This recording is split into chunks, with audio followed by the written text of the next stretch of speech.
welcome to my channel. I hope that you are having a fabulous day. I have a design team project for ASC Craft Supplies to share with you. And remember to use my coupon code Michelle10 for 10% off any regular price purchases, and any order $75 or more ships free. What I have created today are some Julia Netting doll tags and a easel card. I'm trying to get my card stash built back up. I'll probably be doing a lot of cards in the next few months, and easel cards are my absolute favorite. I just love how they display, and you have all that real estate that you can decorate on a 6x6 card. The paper collection I used for this tag was the Mente Woodland. And for this one, I used the Mente Childhood. And I did use the 12x12 to cover the backs of the cards. And then I used the 6x6 for their clothing. And for this easel card, I used the Mente Apple Season. This is just a beautiful collection. Look at those gorgeous colors in there.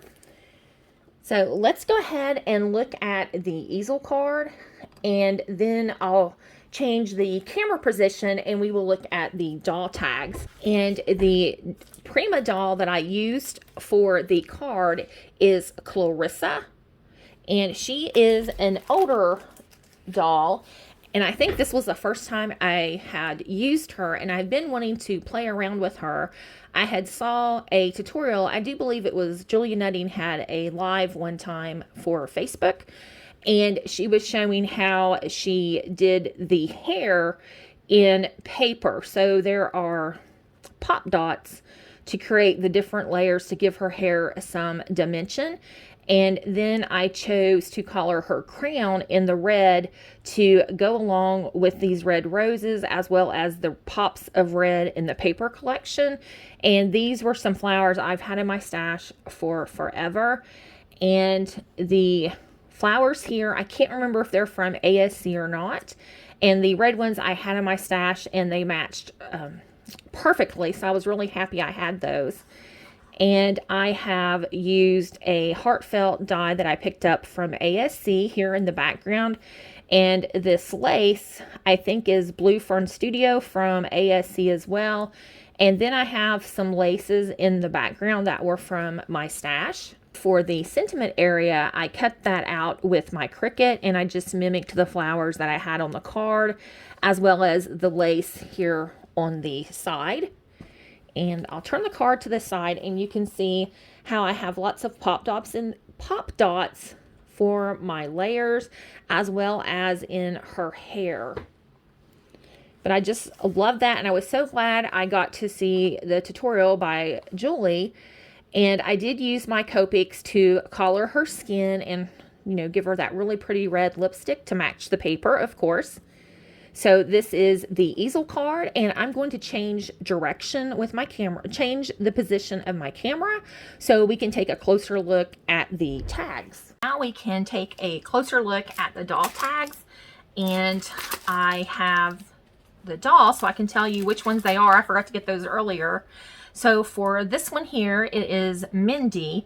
She is from the latest release here in the last month. And then we have Haley for this one. So you should be able to find those two since they are the newer ones. And my tag base for this one was 4x8. And I thought I had the base of this one cut down to 4x8, but it ended up being 4x8.5, which it worked out okay because then I had plenty of room at the top for the balloon. So I didn't have them side by side. I worked on them at different times. So I'm just going to scoot this one over to the side, and we will look at Mindy here. I placed her here with this beautiful balloon in the background. As I always mention in my videos, when I use the Mente paper, I love their collaging. And they had this little banner, and I took a stamp that came with Mindy that said made especially for you, and I just stamped it on the banner, and then I cut out some pieces from the journaling cards to add some elements to my little scene here. And then this is one of the ephemera pieces of the little banner, so I put that across the front of the balloon. And I used some flowers I've had in my stash And then I think it was Polly's Paper Studio. I saw her do a tutorial and she adds little twine to her floral cluster. So I like to look at that. So I added some of that. And then I have some of my little skeleton leaves that I've cut out with my Cricut. And as I always, and I like to use these little berries. And then I have some pearls tucked in around the floral clusters. So I tried to match the colors in the floral cluster that Mente has along here. So I thought she came out really pretty. And I thought that little bunny was just so cute. I had to use it. And then this little sweetheart blossom is from ASC. So I put it there on the book just to kind of coordinate with the flowers here under the bunny. You can see here I have added a floral cluster here along the edge. That's Mindy. And now we have Haley. And I was working on another project and I had this piece that was a scrap. So that's how I chose to use that for the background. And I just thought this deer was so pretty, you know, kind of in the background behind her for her photo opportunity. And then I used some of the ephemera pieces and I did cut this piece in half so I could have half here at the bottom and half at the top. And these are flowers and leaves I've had in my stash forever.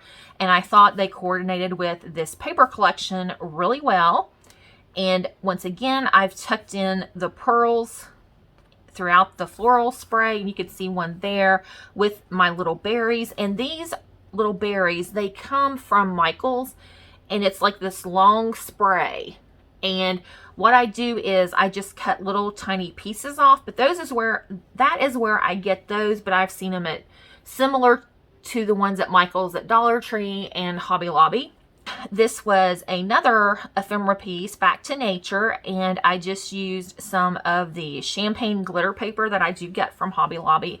That color just seems to go with so many different paper collections, and I love using it. As I always say, I love to hear your comments and tell me what your favorite project was. Thanks for watching, and you have a great day. Bye-bye.